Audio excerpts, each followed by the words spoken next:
Okay, Beth Ann, here we go. I'm going to try to kind of talk my way through your run video and just point out a couple of obvious things.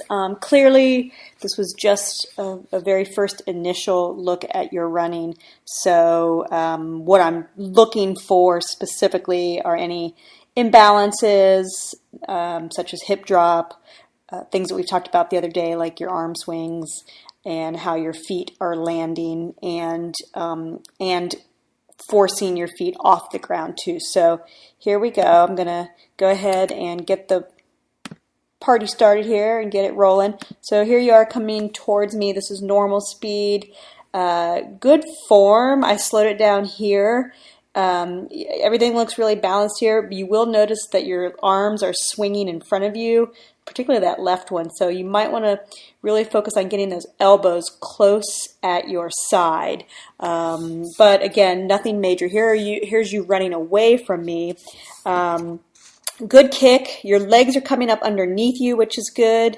They're not going too far out front. Here we are slowing it down. So yeah, thinking a slight forward lean when you run, like we talked about, almost like running up a hill. Again, you can see those elbows are a little wide there, which are forcing eventually your hips to start torquing, which that can then lead to some lower leg pain. This is a close-up of your feet at 100% speed. I think I've got you going out, back, out, back. So just kind of a more focus on the lower feet. So what you're going to see here when we slow it down is you are actually running a little bit on the outside of your feet. They call that underpronating. So you actually start there on the outside, and when you roll off, you're also kind of rolling off on the outside, especially that left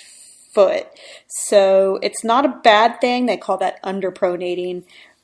So boom, when you kick off, you're heading still kind of towards the outside.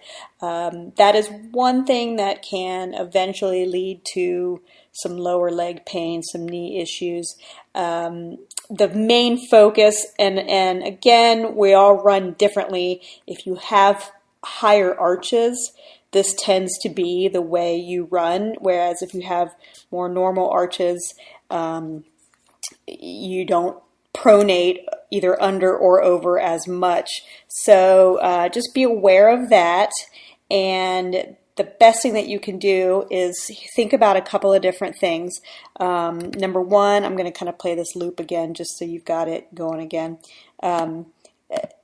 Keeping your arms close to your side. Those are some takeaways from this video. When you're running, you might want to start counting your cadence. You look to have a pretty high cadence, little turnover rate, which is good.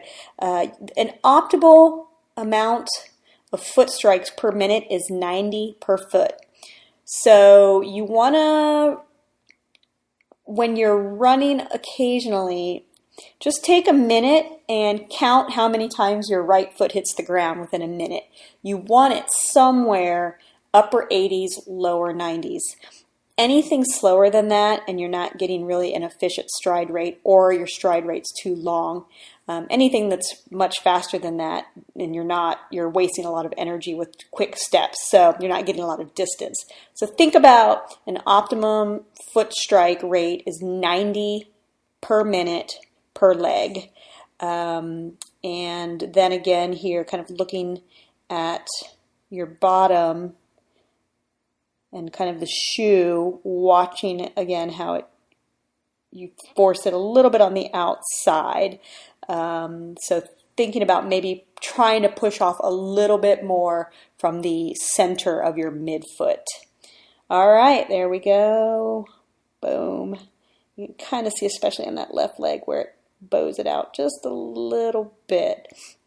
If you have any questions, let me know. Again, this is just the very initial look at the running, and hopefully it gives you a couple of different things to think about with your form and your stride rate and your cadence.